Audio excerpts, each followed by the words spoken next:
Une journée chez le féticheur que cherchent les femmes chez les marabouts. La réputation du féticheur Bougouni est établie chez les amateurs de pratiques occultes.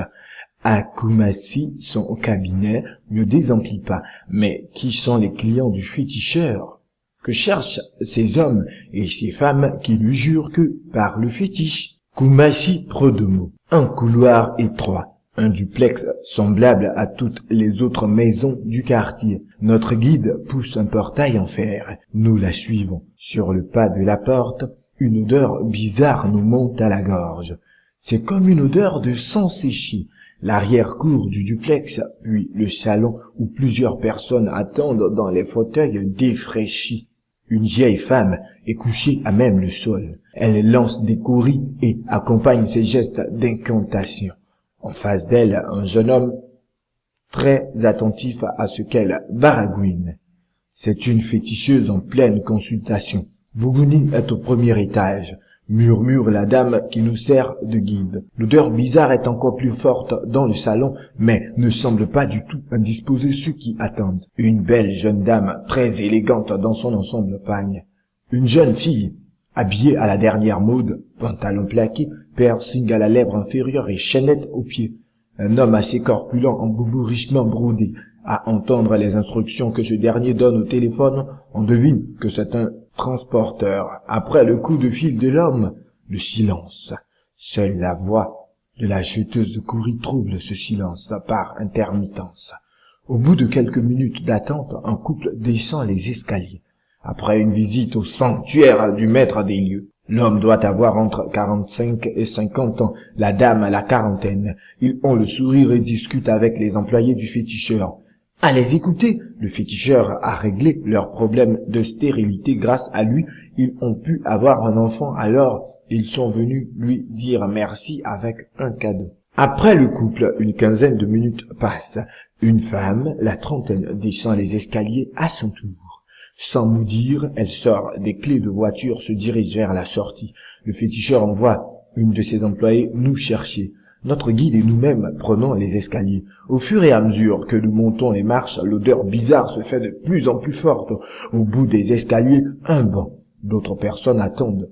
Mais aujourd'hui, Bougouni a décidé spécialement de nous épargner une trop longue attente. Nous nous déchaussons et entrons dans son cabinet. C'est une pièce exiguë, très peu éclairée et peu aérée. Bourlaï Diakité, alias Bougouni, du nom de sa région d'origine au Mali, à 170 km au sud de Bamako, est assis sur une natte avec son collègue en face de lui.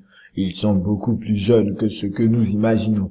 Bougouni a à portée de main plusieurs gris-gris aux formes bizarres. Ces canaris, des chapeaux ornés de courriers.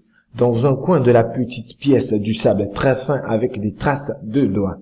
Nous, avant de commencer un travail, nous demandons à la Terre. La Terre parle 2 fois par semaine, le mercredi et le samedi. Nous voyons le passé, le présent et l'avenir. Nous travaillons avec l'eau, le feu, la terre et l'air. Si tu marches sur la terre, tu manges ce qu'on prépare sur le feu. Si tu respires, si tu bois de l'eau, on peut t'atteindre. Jusqu'à ta mort, on te voit, déclare-t-il. L'écrasante majorité de la clientèle de Bougouni est féminine. Après quoi courent donc toutes ces nombreuses femmes qui sollicitent à la longueur de journée. Dans notre métier, on ne dévoile jamais le nom des personnes pour qui on travaille. Mais je peux dire que les femmes qui viennent nous voir veulent avoir la paix du cœur, la paix dans leur foyer. Elles veulent être aimées, elles veulent se marier, avoir des enfants. Certaines désirent que leur commerce ou leur restaurant marche. D'autres femmes souhaitent qu'on les aide à rester avec l'homme qu'elles ont déjà choisi à réussir et qui veut les chasser pour une autre femme plus jeune ou plus belle.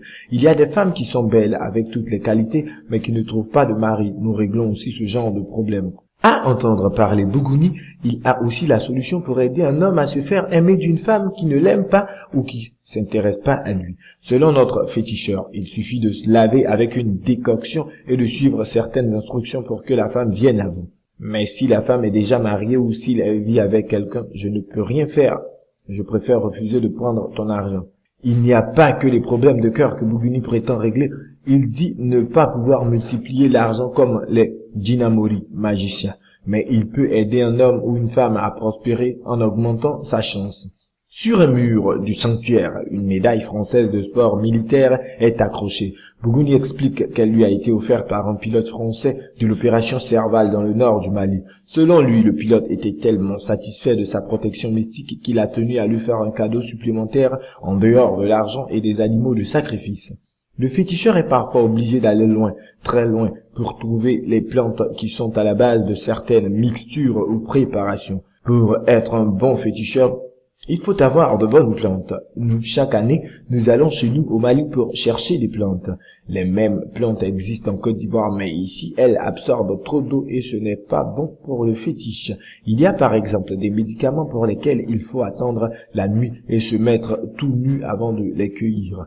Nous faisons aussi de la sous-traitance pour certains féticheurs et marabouts qui sont en Europe, parce que lorsqu'ils ont des bœufs ou des chevaux à sacrifier, ils ne peuvent pas le faire en Europe. Il faut quelqu'un en Afrique ici pour le faire.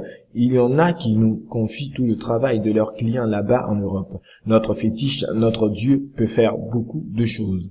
Mais quel est donc ce fétiche dont Bougouni parle, tantôt avec respect, tantôt avec terreur? Sur notre insistance, il tire un épais rideau rouge qui était jusque-là hermétiquement fermé. Derrière le rideau, un gros fétiche luisant avec plein de coris.